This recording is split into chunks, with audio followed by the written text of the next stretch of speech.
Let's not sugarcoat things.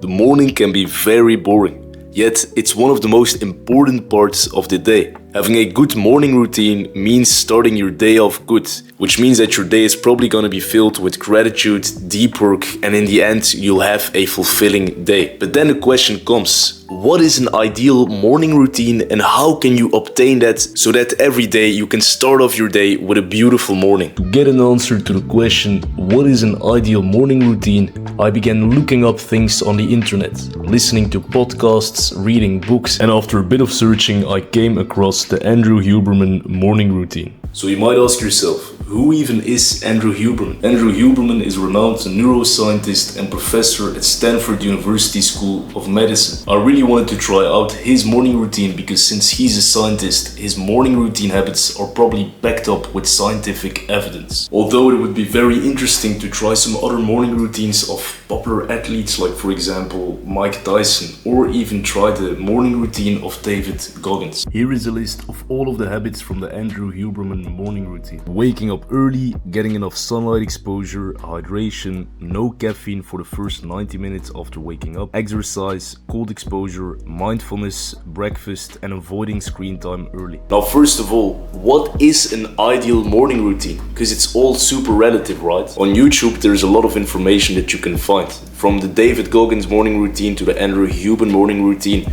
to an ideal morning routine of a student of Harvard, for example.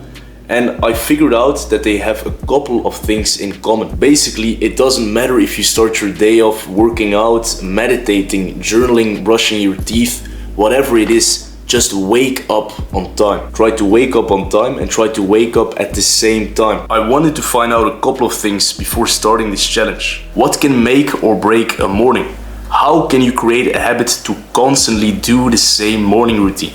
And how effective can a good morning routine really be? How is it possible that some days we can have a boring and ineffective morning? And how is it possible that some days we can have a morning filled with gratitude, happiness, and effectiveness? Now I'm only gonna discuss the habits in detail that I personally found the most beneficial. Some of the habits that I'm discussing in detail might not seem as important for you as they are for me, but maybe some of the habits that I'm not discussing in detail are more important for you than they are for me. That's why I would recommend you to try out all of the habits to see what habits work the best for you. One of the habits of the Andrew Huberman morning routine that I found the most important is to get enough sunlight. There are countless ways to get enough sunlight. For example, working out outside, working on your laptop outside. It has countless of benefits and it's very easy to do, which makes it a super effective habit in my opinion. Now this habit might seem odd to people, but it's delaying caffeine intake for 90 minutes at least after waking up.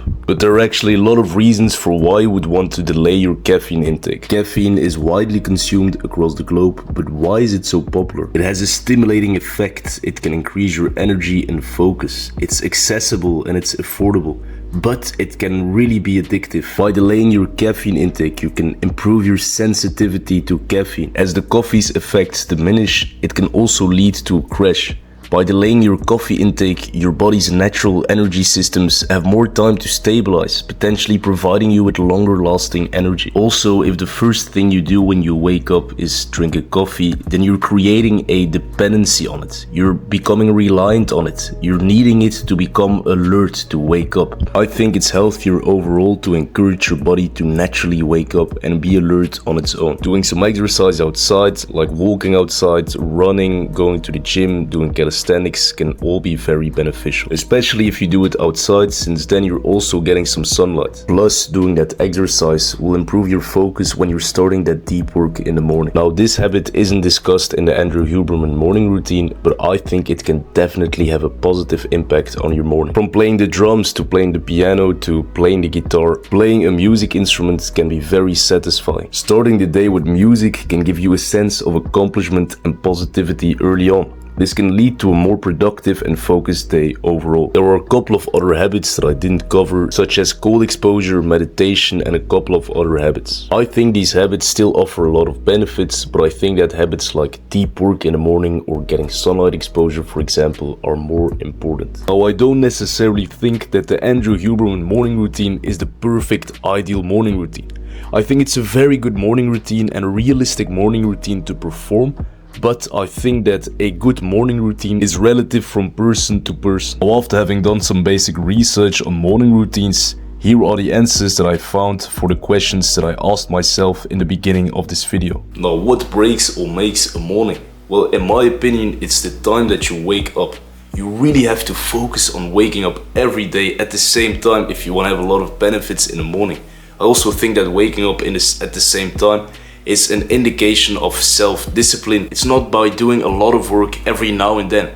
It's about doing a little bit of work every single day, habitually performing it daily to create a good habit out of it. Now, how can you make a habit? Well, I think 3 very important things have an influence on how you can make a habit. First of all, try to be very consistent with your habit. Do it every day and don't make an excuse. Secondly, make it enjoyable. If you don't like your habits, then maybe try to make it enjoyable by, for example, listening to music if you're going to the gym. And last but not least, maybe it can be a cool idea to track your progress while you're doing something. If you can see that, for example, in 1 week you woke up 4 times in a row on time, this can really boost your mentality to wake up more consistently on time, since you know that it's possible. Now, how effective is a good morning routine really? Now, I found for myself that when I started to change my morning routine, when I started to take it more seriously, waking up on time and a couple of other things, I saw that it boosted my productivity.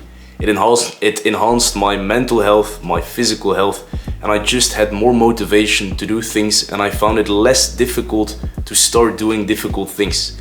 If you start enjoying difficult things, if you start finding it less difficult to do difficult things, overall you're really gonna be more productive during the day. If you think there are a lot of other important morning habits that I didn't mention in this video, please let me know in the comments and I might try it out as well. As always, stay ambitious. I hope you liked this video and see you on the next one.